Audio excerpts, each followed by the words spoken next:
महायुतीचा काळ आपण पाहिला, या 2-2.5 वर्षामध्ये महायुतीने महाराष्ट्र पूर्ण रसातळाला नेण्याचं काम केलं. केवळ विकासाचं नाव सांगितलं, विकासाच्या नावाखाली हा सगळा महाराष्ट्र भकास करून ठेवण्याचं काम महायुतीने केलं. आणि केवळ एवढंच नाही तर महाराष्ट्राच्या संस्कृतीला सुद्धा काळीमा फासण्याचं काम केलं. 2 दिवसापूर्वी सदाभाऊ खोत ज्या पद्धतीने आदरणीय शरद पवार साहेबांबद्दल बोलले, ती महाराष्ट्राची संस्कृती नाही. महाराष्ट्राची संस्कृती, महाराष्ट्राची परंपरा ही धुळीला मिळवण्याचं काम महायुतीतले सगळे नेते आणि पदाधिकारी करत आहेत. आणि केवळ महाराष्ट्रातलेच पदाधिकारी नाहीत तर या बुलढाण्यामधला लोकप्रतिनिधी जो आहे, जो महायुतीचा आज त्या ठिकाणी उमेदवार आहे, तो सुद्धा या महाराष्ट्राची परंपरा आणि महाराष्ट्राची संस्कृती, राजकीय परंपरा ही सगळी धुळीला मिळवण्याचं काम मागच्या 5 वर्षापासून या ठिकाणी या विधानसभा मतदारसंघामध्ये करत आहेत. आपण सगळे पाहताय, आपल्याला केवळ सांगण्यात आलंय या ठिकाणी ऊर बडवून विकास कामांचा ढोल वाजवला जातोय की इतक्या 1000 कोटींची विकास कामं झाली. मुळात या बुलढाणा विधानसभा मतदारसंघामध्ये विकास कामाचं झालं काय, आमच्यापर्यंत आलेच नाहीत, अशा पद्धतीचं बोलण्याची वेळ सामान्य जनतेला आलेली आहे. मंचावरील सर्व मान्यवरांना सांगू इच्छिते, प्रचार सुरू झालाय. आता यांचे गावागावामध्ये बॅनर लागलेत, कोट्यावधी रुपयांचे कामांचे बॅनर लावले जात आहेत. लहान लहान गावांमध्ये 27 कोटी, कुठे 9 कोटी, कुठे 15 कोटी, कोटींच्या खाली आकडाच नाही, इतकी मोठी बॅनर लावलीत. परंतु यांनाही स्वतःला जरा लाज वाटायला पाहिजे. अरे जे कामं मागच्या लोकप्रतिनिधींनी केली, जी कामं 5 वर्षापूर्वी आधीच्या लोकप्रतिनिधींनी केली, जी कामं स्थानिक स्वराज्य संस्थेच्या लोकप्रतिनिधींनी केली, जी कामं ग्रामपंचायत मधली होती, ती कामं सुद्धा यांनी यांच्या बोर्डावर लावली स्वतःची कामं म्हणून. यांना स्वतःचं सांगायला काहीही उरलेलं नाही आणि म्हणून आता तो विकास कामांचा रिकामा ढोल बडवण्याचं काम हे करतात. महाराष्ट्रामध्ये शेतकऱ्यांसाठी महायुतीच्या सरकारने काहीही केलेलं नाही आणि बुलढाणा विधानसभा मतदारसंघामध्ये तीच परिस्थिती आहे. महाराष्ट्रात आपण पाहतोय की शेतकरी हवालदिल झालाय, आसमानी आणि सुलतानी संकटाचा सामना करतोय. शेतीमालाला भाव नाही. आज कपाशी 6000 रुपये, सोयाबीन 4000 रुपये, मका 1200 रुपये आणि त्या ठिकाणी शेतीमालाचे भाव पाडलेत आणि औषधांचे, खत बियाण्यांचे भाव वाढवून ठेवले. शेतकऱ्यांना जगायचं की मरायचं असा प्रश्न या सरकारने निर्माण करून ठेवला. सिंचनाचे कोणतेही प्रकल्प आज बुलढाणा विधानसभा मतदारसंघात निर्माण झाले नाहीत. सांगितलं जातं आम्ही कामं केली. काय कामं केली? तुमच्या दारात मतं मागायला येतील, यांना हिशोब मागा.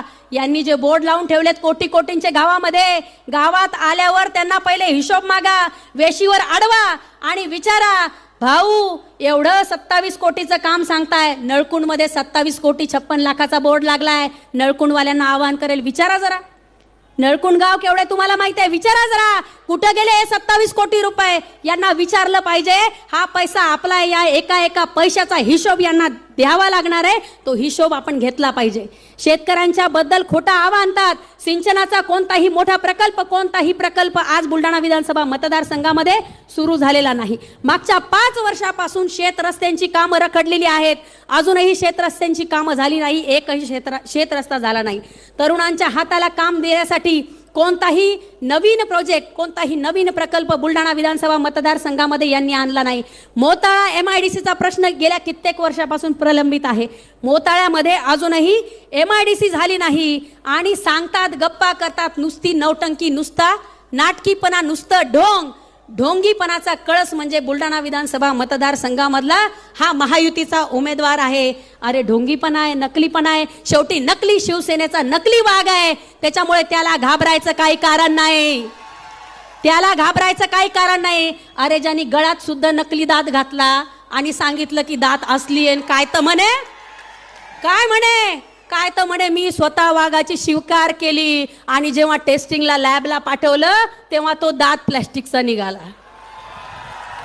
जसा तो दात प्लॅस्टिकचा निघाला, नकली निघाला, तसा हा माणूसही नकली आहे. त्याच्यामुळे बांधवांनो, भगिनींनो, ओळखून घ्या, नकली माणसाच्या सोबत जायचं की जिथे अस्सलपणा आहे, जिथे सच्चेपणा आहे, जिथे निष्ठा आहे, जिथे विचारावर निष्ठा आहे, त्या माणसाच्या सोबत जायचं. विचार तुम्ही करायचा आहे. प्रचंड मोठी वेळ आलेली आहे, आपण नीट विचार करून मत द्यावं लागणार आहे. 2 ओळी सांगते, मेरे घर तक जो मेरे तक में आ जाते हैं, मेरे घर तक जो मेरे तक में आ जाते हैं, चंद कीड़े मेरे मिसवाक में आ जाते हैं।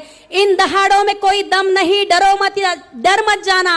अरे इन दहाड़ों में कोई दम नहीं, डर मत जाना। भेड़िए शेर के पोशाक में आ जाते हैं। ये भेड़िया है, ये कोई शेर नहीं है। इसलिए भाई और बहनों, डरो मत, डरिए मत। तुम्हाला धमकावला जात आहे, मला कल्पना आहे साहेब। या बुलढाणा विधानसभा मतदारसंघामध्ये आता त्यांनी पाहिलंय विकास कामं सांगून लोक ऐकत नाहीत, लोकांना लक्षात आलं यांचा फोलपणा आहे। आता काय करतायत, आता शिवसेनेच्या जुन्या लोकांना त्या ठिकाणी धमकावलं जातंय। माझ्या मागच्या 5 वर्षामध्ये अनेक लोकांवर हल्ले करण्याचा प्रयत्न झाला, दाबण्याचा प्रयत्न झाला, धमकावण्याचा प्रयत्न झाला। आता ते सुरू आहे। आता इथलेही अनेक लोकांना फोन जातील आणि बरेच लोक या ठिकाणी जे बसलेले आहेत याच्यापेक्षा दुप्पट संख्या या मैदानाच्या बाहेर आहे जी ऐकतेय आणि ज्या लोकांना वाटतंय की या ठिकाणी बुलढाण्यामध्ये शिवसेना उद्धव बाळासाहेब ठाकरेंचा उमेदवार हा निवडून आला पाहिजे, हा विचार मनामध्ये असणारे अनेक लोक आहेत जी त्या ठिकाणी मनापासून आपल्या सोबत आहेत। शरीराने येऊ शकत नसली तरी मनापासून आपल्या सोबत आहेत।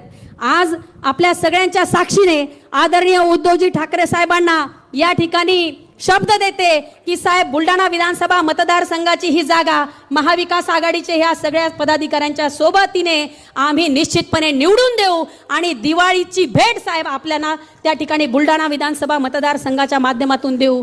या लोकप्रतिनिधीला, या उमेदवाराला महायुतीच्या बोलायला काहीही शिल्लक राहिलेलं नाही।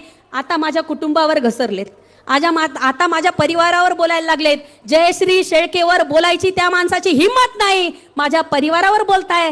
अरे परिवारावर काय बोलताय, माझ्यावर बोला। याद राखा, गाठ माझ्याशी आहे।